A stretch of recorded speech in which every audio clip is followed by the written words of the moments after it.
coaching website, which is My Mentor Life, mymentorlife.com/Kat Miles, CATTMILES. So if you want to read the entire thing, it's there. But I'm going to give it to you all, right? I'm going to give it to you in about 15 or 20 minutes. It really won't take that long. But it's very important, and this subject is very, very important to me. And quite honestly, I'm starting to shift. Well, I don't want to say I'm starting to shift, but because I'll always be an advocate for domestic violence, but I'm really starting to venture into this world, as I so elegantly like to call it, life after death. I'm starting to venture into this world because it touches my heart on so many different levels.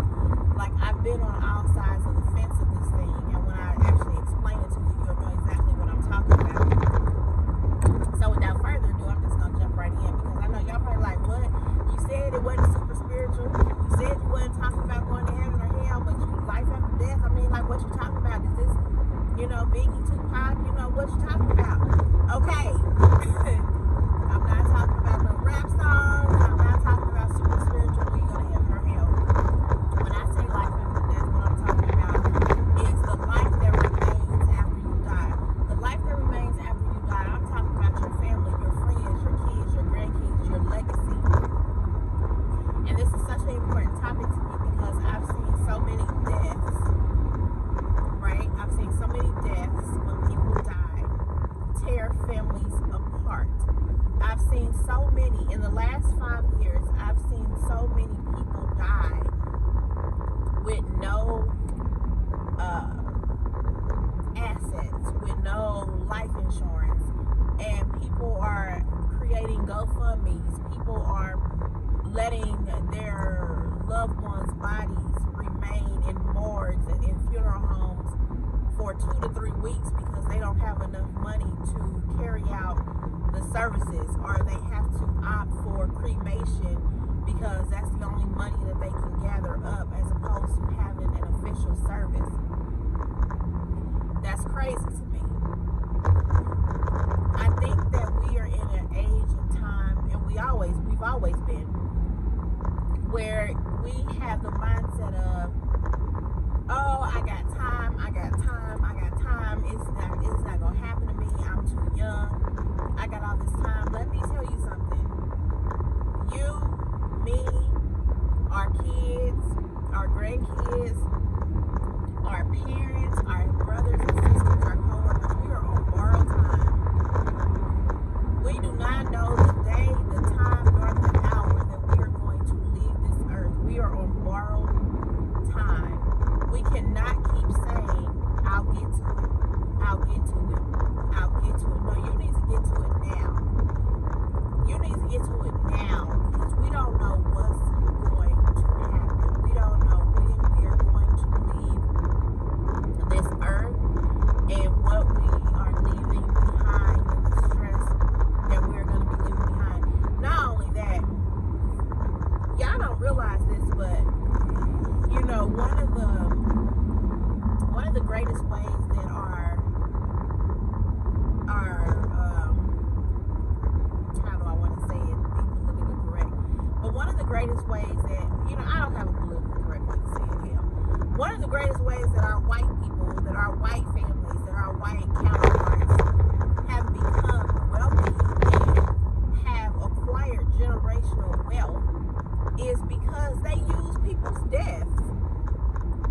Now, I know that sounds crazy, and y'all like, oh, you don't wait till somebody. Okay, listen. I'm not saying just sit around the campfire or the fire pit on the back porch or in the backyard and you're twiddling your thumbs like, oh my God, when are they gonna die? When are they gonna die? No, you don't do that. But white people knew early on that having life insurance policies mattered. White people knew early on, if I die, I need to make sure that I leave something for my legacy. I need to leave something for the next generation. So what happens is they took out these huge life insurance policies. They had them for years, and when they died, one, they got buried properly. Two, they had wills and trusts, especially if they had a lot of kids and a lot of family. Three, the life insurance policy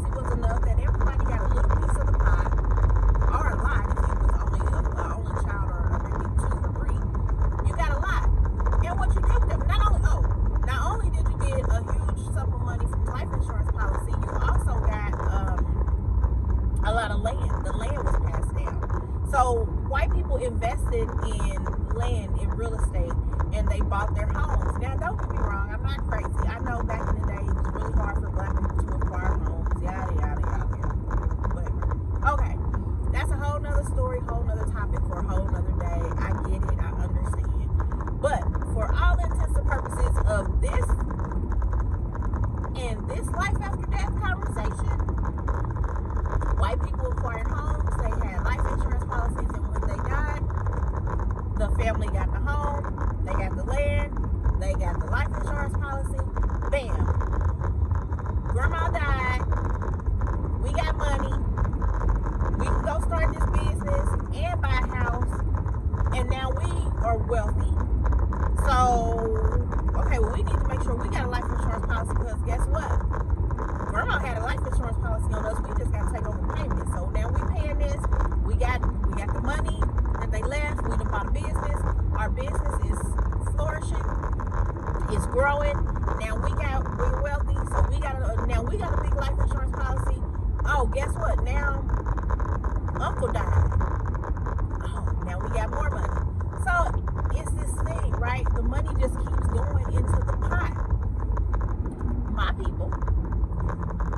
Well, I'm gonna say my husband's people because my husband, he had another topic for another day, but he says that the white people are my cousins and the black people are his cousins. But that's an inside joke. I'll tell y'all later. It's really funny. But per him, his cousins, y'all. We don't do that because we have been brainwashed, basically, to think that we got time. Oh, we got time. We don't need that. We got time. No, we need it. Now, when I said I've been on both sides of the fence, so if anybody knows me and you've been following me or you just listened to me, depending on when it was, hopefully you do listen to me. Hopefully I'm a regular. Hopefully I become a regular staple of people that you listen to. I'm putting that out there in the atmosphere. So go ahead, and if you haven't done so already, subscribe. Ding, ding, ding. So you can get notifications when I got videos. Subscriptions are free. So go ahead and subscribe. But anyway, if you know me, if you don't, that's fine. I will always probably share little tidbits of my own personal life. I don't have either one of my parents. My father died when I was 25. My father was black. However, he lived as though he was a white person mentally. My father made pretty good money. My father believed in investing. My father believed in owning things. My father believed in having stocks and bonds and life insurance policies and assets. So when my father passed away, my father died, I was 25 years old. A little known fact about me, I was basically a millionaire at 25. I squandered all my money. I did not do half the stuff that I should have did with it. And let's just say I've been okay, but I am not where I should have been based on how much money that I had. I should have probably about 15 properties, residential and commercial. I should have, I just didn't do the things that I should have done with my money. And I knew better because my father taught me. And I'm going to just go ahead and blame it on my relationship at the time. Don't get me wrong, I was married. I had been married for quite some time. But I'm still going to blame it on my relationship. My husband saw dollar signs and I was still young. I was 25. I was naive. And I made some bad money management decisions. So we're just going to leave that there. But I said that to say this. I am my father's only child. My father, I was stress-free, so I didn't have to fight with any siblings. I didn't have to fight over any money, any property, I didn't have to fight over anything. But it was also, y'all know, let me tell y'all something. It was so nice to go to the funeral home and say, I want this, I want that, I want this, I want that. It needs to be this way, I want the service that way.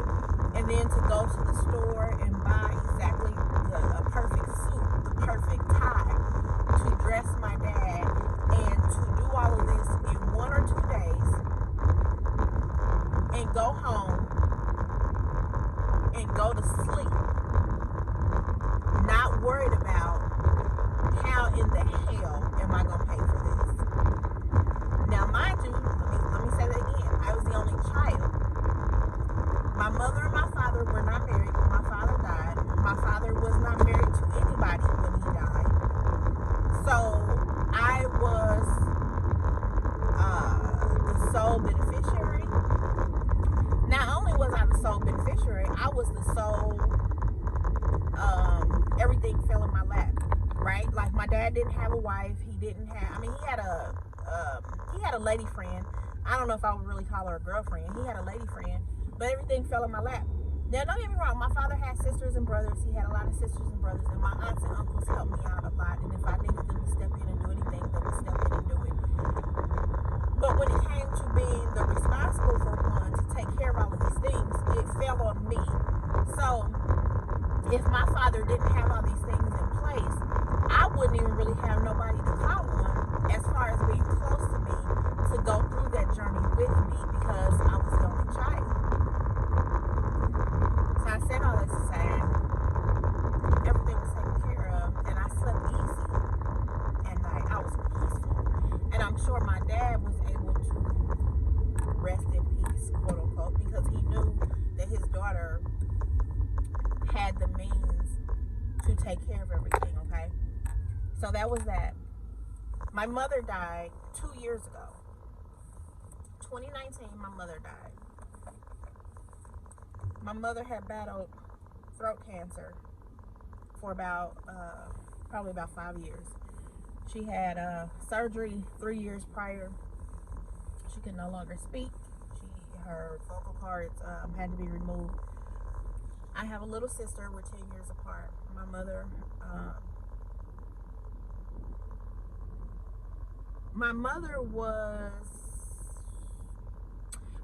initially was one of those people that was like, I don't want to talk about death. I don't want to talk about dying. I don't want to talk about anything to do with it.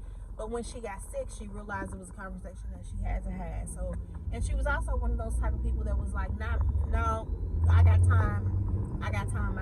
So we never talked about it. And up until my mother got sick, my mother never had an insurance policy. Well, let me take it back. She did, but she didn't. Again, when I was in my early 20s, early 30s, because my father had taught me these financial responsibilities things, even though I squandered all my money, I realized that I needed to make sure my mother had life insurance. So at one point in time, I had a life insurance policy with my mother. However, I let it expire. And then I did some more crazy stuff, but again, another story for another day. But at any rate, my mother realized that this was serious, and so we got another insurance policy.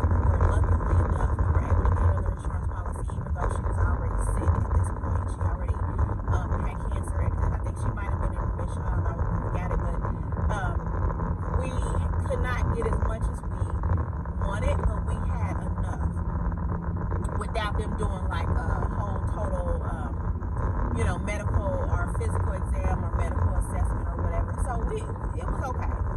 So we got a life insurance policy. My mother died in 2019. She died 2 years ago. Actually,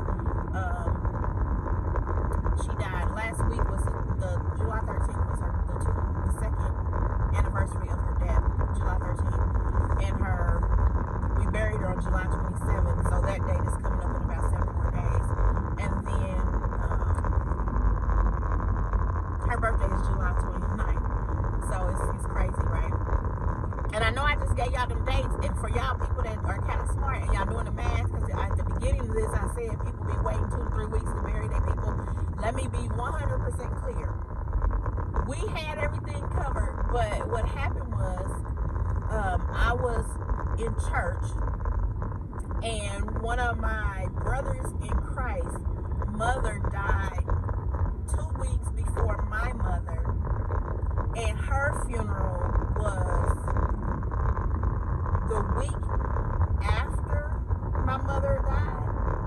And so, because I was in church, and the church family was a big part of my family, and I wanted to support my brother in Christ, and I wanted my church family to support me, I'm like, well, I can't have my mother's funeral on the same day as my brother's in Christ funeral, so I pushed my mother's funeral back a week to accommodate my brother in Christ.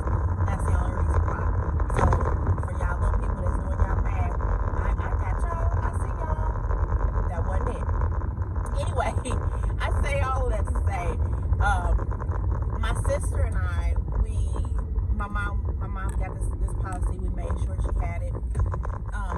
it wasn't a lot. It wasn't a huge amount. But once again, we had the opportunity to go into the funeral home and say, we want this for my mom, we want this, we want that, we want it to look this way. I'm kind of bougie. My sister's ghetto. I wanted my mom dressed really nice, so I went and bought her, I think she had a DKNY, a Donna Karen dress, or did I get her a DK? Anyway, I bought her designer dress. It was all white. It was beautiful. My mother was beautiful at her funeral. My mother loved roses, red roses, so she had, I mean, it was just nice, right? We were able to say we want for her spray for, and if you don't know what a spray is, it's the flower centerpiece that they sit on the top of the casket, and then you have your stands on the side with your flowers on it. My mother had roses everywhere. Roses were her favorite, so we were able to say we want red roses everywhere. Roses are not cheap. So, well, first of all, anytime you buy flowers for a funeral, they're not cheap anyway, but roses are not cheap. So we were able to do all that. Guess what? We went home. We slept peacefully because we were not stressing out about, oh my God, how much money you got in your savings account? Do you have any money saved? Do we got to call our aunties and our uncles to get some money? Or do we have to do? We didn't have to do that. Our mother was taken care of. She was taken care of because we made sure we had a life insurance policy, and we got a little bit of change left over that came to me and my sister. And when I say a little bit of change, y'all, it was a little bit of change. It wasn't enough to do nothing with. Let's just say this, I could have spent it all in probably an hour. And it wasn't really about what we could get, although it should have been, because that's how people build generational wealth. But it wasn't about what we could get. We just wanted to make sure we could bury our mother peacefully and stress-free, and that's what we were able to do. So I told you guys both of those stories as how it works when it's supposed to work, and it works good, and it's great. Now, although this has not happened to me personally, like not with one of my parents or anything like that, but I did have a family member who actually, it is so weird. Like, and it's crazy these things happen, y'all, because they actually had a policy, but the girlfriend had the policy, was beneficiary, didn't give it to the kids, they died. It was a mess. Hold on one second, y'all know I'm in the car. I gotta get some coffee. 1 second. Good morning. Can I have a grande iced sugar-free vanilla latte with whole milk and 6 Splenda? Yeah. So grande iced skinny vanilla latte with whole milk, and you said 6 pumps of sugar. Wait, maybe you said whole milk. Whole milk, 6 Splenda. 6 Splenda. There we go. And make sure it's sugar-free, please. Yes, sugar-free vanilla. Yes. 6 Splenda. Yes. So. Yes, that's it. All right. Oh, you said that's it. All right, we'll see you up here. Okay, thank you. Okay. So, I'm sorry, y'all. I gotta get my coffee, and I think it'll cut y'all off if I use my Starbucks card. So I'm gonna use cash, and I'll just get a receipt, and I'll add my points later, because I think today is double star day. So y'all drink Starbucks. Double star day is today. Anyway, so that turned into a mess. But the whole point of this is life insurance is really important. It's really important because when you go to the other side, whatever that side is for you, whatever that looks like, whatever that is, you need to make sure that you are covered so that your people here, good morning, so that your people here know that they can take care of you, take care of things. I know people don't like having this conversation. Hold on a second.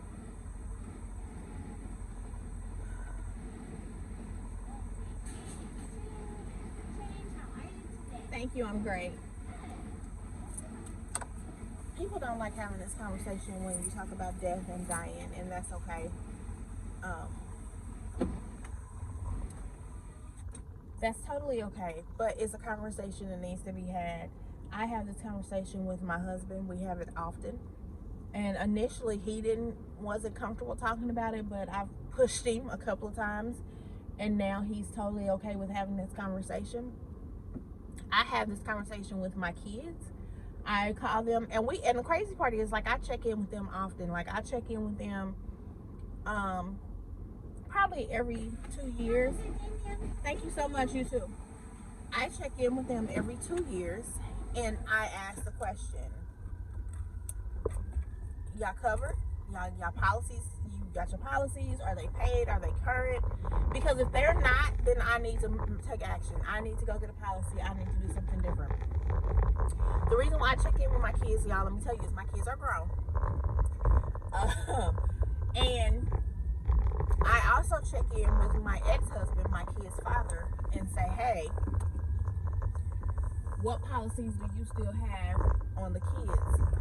And for example, like this year, he was like, well, I only have one policy left. That's on my daughter, or our daughter, our second oldest daughter. And, our oldest daughter together. And he's like, I still have hers. I don't have anybody else's. I'm like, okay. So then I call my kids and I'm like, okay,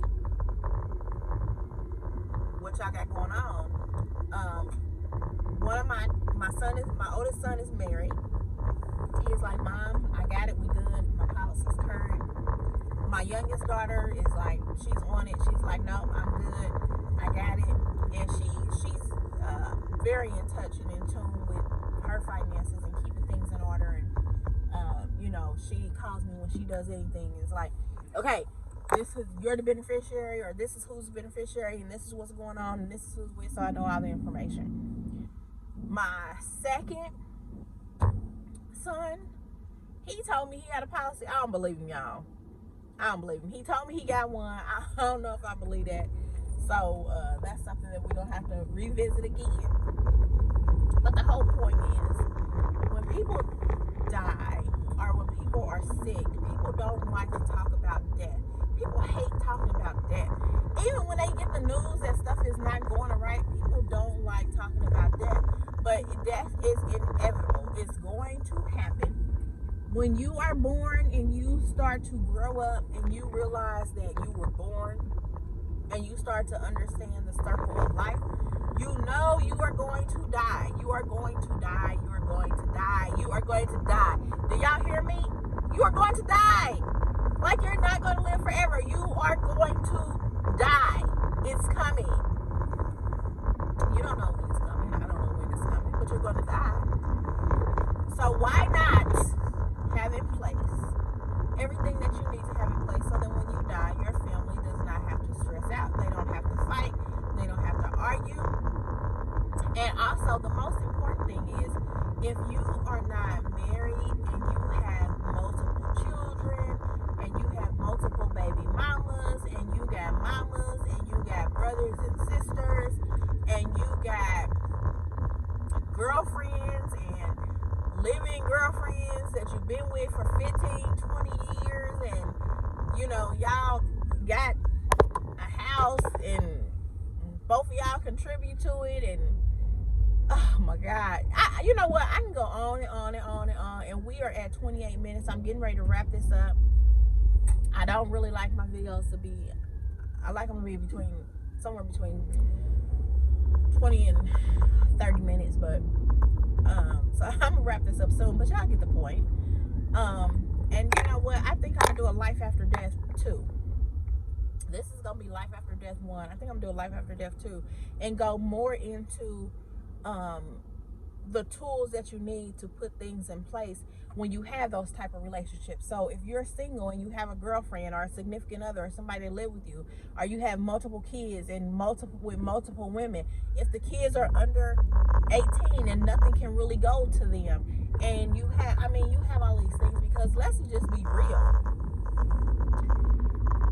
When you die, like, your family, and I'm not saying everybody's family, because it's not everybody's family, but probably 86% of the time, your family comes out of the freaking woodwork. They go crazy. If you got a girlfriend and then you got some baby mamas, everybody wants your stuff.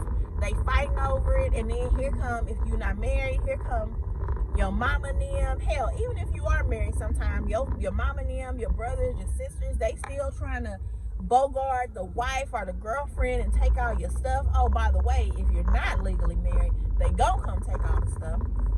And then y'all arguing over cars and houses and money and clothes and shoes. Like, it becomes a whole freaking mess of stuff, okay? Like, I have seen this so many times in my own family. Now, when I say my own family, y'all, this has happened in my immediate family, but not my, like, immediate family, okay? So what I mean is my immediate family, like, I know y'all heard me say I'm my father's only child, so we didn't have no problems. My mother had 2 daughters, me and my little sister. We didn't have no problems. Now, I got an uncle that passed. He had a kid, but he had like 2 or 3 girlfriends. I don't know. They had some issues. I have a stepfather. My stepfather has other kids, so I have siblings, step siblings. My brother passed away. He was married. Okay, so it's crazy. My brother passed away. He was married. He had a wife. His wife actually passed away before he passed away, and I think he died of a broken heart because he died 2 weeks after his wife passed away. But so my brother has kids, but my brother, when he got with his wife, became closer to her oldest daughter, who is very, very responsible. So he left her in charge of all of his stuff and over his stuff, just like she was over her mother's stuff. So when my uncle died 2 weeks later, here come his kids, his mama, his sister. Now, mind you, his wife has passed on. His wife died 2 weeks before. So there was no more legal contract between him and somebody else, which made, naturally, his oldest child over all of his stuff. But because he put in place everything he needed to put in place to have his oldest stepdaughter take care of everything, but his kids was still like, and his mama was still like, So that turned into a whole mess of stuff. And so now you have his mother, his sister, his brother, and 3 kids.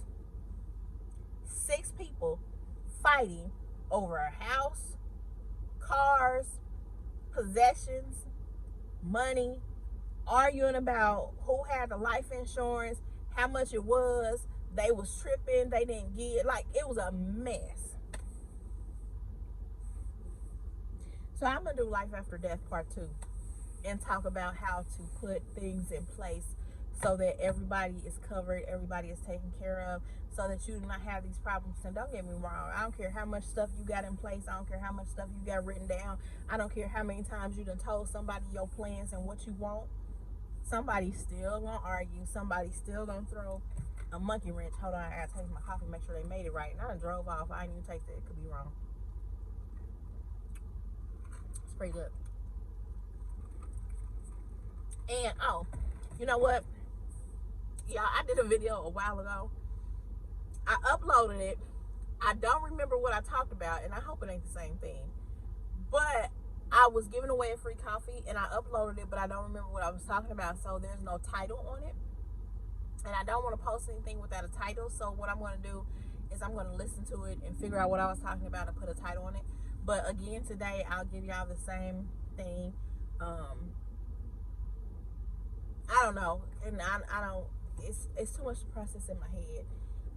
So maybe the next video I'll give away another coffee. Like, Starbucks is my favorite. If y'all know me, y'all know Starbucks is my favorite. I love buying people Starbucks because it makes me happy. So I want to make somebody else in the world happy and buy them Starbucks too. So I'll figure that out anyway in the next video. But anyway, so there will be a Life After Death too, to go into actually the tools and things that you need to be taken care of life after death. There will be a Life After Death too. Now, I told y'all about the event coming up. I'm not going to take up too much more of your time. Actually, I'm going to go ahead and get off of here because I got some stuff I got to do, and I need to get out of the car to to do these things. So I am going to end on that note. I hope you guys have a great, prosperous, beautiful day today. It's not going to rain. Well, at least it's not going to rain in the Midwest. I'm in the Midwest. Not sure where y'all are. But wherever you are, have a great, prosperous, bright day. Even if it does rain, just take that time to meditate and release some stuff. Make sure you bring some good energy back in. And that's all I got for you right now. So I don't have anything else. I will be talking to you guys soon. I will do Life After Death 2 soon. And again, you can check me out on all social media under Catherine Eileen on Facebook, Cat Coaches on Instagram, Cat Miles on LinkedIn. I don't really do Twitter. The website I think is up. If it is, it's just www.catherineeileen.com. And then I will also be releasing more information about the event in October coming up. So that's all I have for you guys today. Again, have a blessed day, a wonderful day. I speak nothing but blessings and positivity over everybody who's listening to this video today. Much success, much joy. Thank you all for your support. I love you all. Be blessed. Bye-bye.